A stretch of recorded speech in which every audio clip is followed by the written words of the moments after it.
Hello friend, তোমার সবাই কেমন আছো?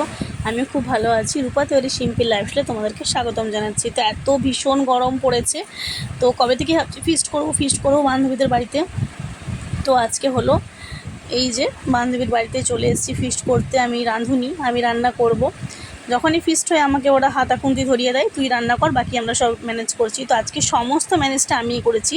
তো রেসিপিটা ছিল, মাংসটা প্রথমে ধুয়ে নিলাম, দই দিয়ে, একটু টক দই দিয়ে, তারপরে একটু সরষের তেল, হলুদ আর কাশ্মীরি লাল লঙ্কার গুঁড়ো দিয়ে, তেল দিয়ে, নুন দিয়ে ভালো করে মাখিয়ে রেখেছিলাম প্রায় 20 মিনিটের মতন। তারপরে কড়াইয়ে তেল দিলাম, কড়াই তেল দিয়ে গোটা গরম মশলা দিলাম, একটা তেজপাতা দিলাম, একটা শুকনো লঙ্কা দিলাম, একটা জিরে দিলাম ফোড়নে। তারপরে ভালো করে যখন তেলটা যখন ভালো করে পেঁয়াজটা হালকা হালকা করে লাল লাল চালচে ভাজা হয়ে গেল, তারপরে দিলাম মাংসটা, যে মেরিনেট করা ছিল মাংসটা। তারপরে মাংসটা ভাজলাম, ভালো করে কষালাম, কষাতে কষাতে কাশ্মীরি লাল লঙ্কার গুঁড়ো দিলাম, ঠিক আছে, আর আদা রসুন বাটা দিলাম, আর ওটার সাথে টমেটো বাটাও ছিল, পেঁয়াজ বাটাও ছিল, দিলাম।